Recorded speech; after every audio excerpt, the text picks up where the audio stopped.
Ashama jirtu hordoftoota koo nagaa qabdu baga jiraatanii anillee nagaa kooti isiniin jedha ammas viidiyoo biraa deebi'ee isiniif dhufee jira.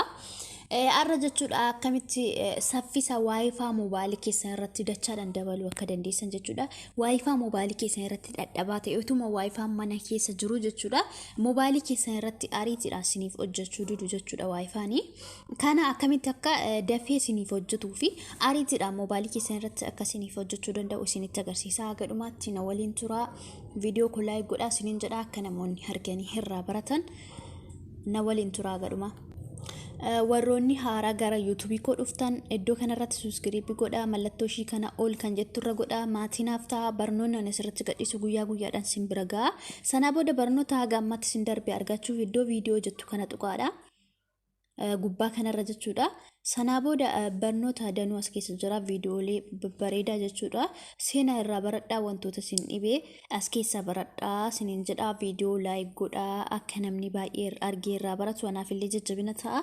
Ogaaffii qabaattan koomentii jalatti naa barreessaa siniin jedha. Amma dandeenyu wal bira dhaabannee walaa barsiifnu siniin jedha walaa jajjabeessinu. Kana siniin jedha agadhumaa na hordofaa gara barumsaatti sin dabarsa. Play Store keesseentu erga Play Store keesseentanii as gubbaarratti jechuudha tokko tuqaa gootanii tokko gootanii haala kanaan inni tokkoffaa irratti isinii dhufaa jechuudha. Aappii sun jechuudha akkasittiin asirra tuqxu.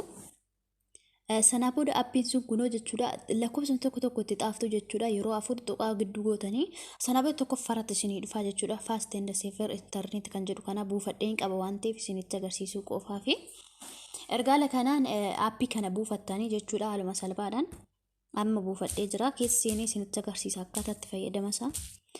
Waayifaa yeroon jedhu waayifaan manuma keessa jiraatetti kan isin jalaa dadhabaa ta'e moobaayilii keessan irratti jechuudha akkuma argitan isin jalaa dafee hin hojjenne.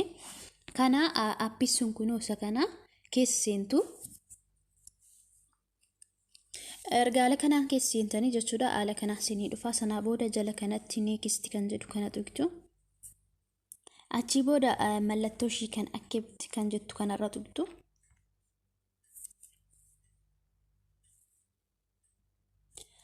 Iddoo kanarratti mallattoon kun akkasitti daalachaa'ee jira jechuudha. Amma daalachaa'ee jira. Iddoo kana gubbaarratti isa kana bannaa jechuudha. Akka waayifaan keenya ariitiidhaan nuuf hojjetuuf isa kana bannaa. Gubbaa kanarratti yeroo sii bannee lakkoofsa tokko as gubbaarratti fidaa jechuudha. Qulfii wajjiniini. Kanaaf ammoo akkamitti akka bannu isinitti agarsiisa. Mallattoodhuma isa kanarra gadi tuqnaa jechuudha. Yeroo akkasitti tuqnee haala kanaan banamaa jechuudha. Akkuma argitan iddoo kana gubbaarratti lakkoofsa tokkoo fi gubbaa irratti immoo afur xinnaatti kan jirtu jira as gubbaa qulfii jira jechuudha. Yeroo mallattoo isa kana bannee akkasitti yaa'a jechuudha. Mallattoo ishiin gubbaa lakkoofsi tokkoo fi afur gubbaarti kuni oonuti asii dhumnee kana cufne malee hin baduu jechuudha. Qulfiinis iddoo kanarra jira. Kanaaf kun jechuudha akkaataatti waayifaa keenya nuuf harkisu godhaa jechuudha.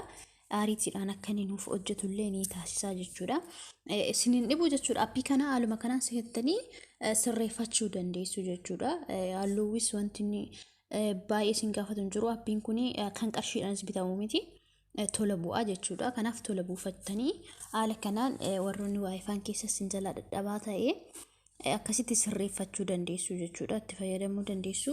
Yoo keessa baatanis haaluma kanaan gubbaa kanarratti waayifaan kuni hin baduu jechuudha.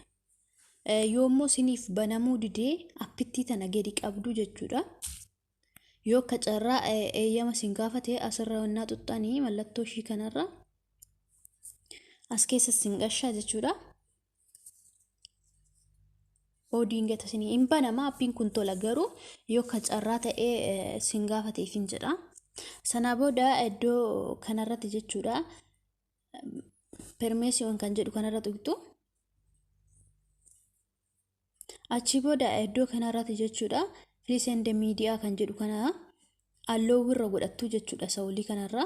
Yoo inni kan gadi jira jiraate halluu irra godhattu kan isiniif hojjete irra godhattu jechuudha. Kan inni irratti isiniif hojjete.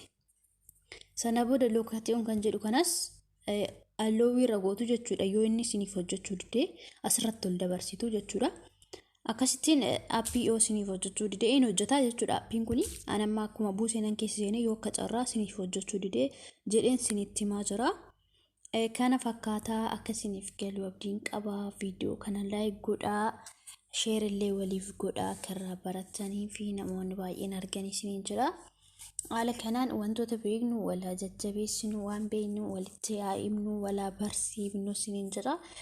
Namoonni kaan beekuu danda'a, garuu namoonni hin beekne jiraachuu mala waan ta'eef, kanaaf waan hin beekne wallaalaa qaba, beekas qaba waan ta'eef Oromooni.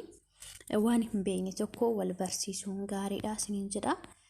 Waan keerii jechuudha. Waan kijibaa wal barsiisuu otoo hin taane waan qabatamaadhaan hojjetanii irratti hundaa'anii argan sana jechuudha.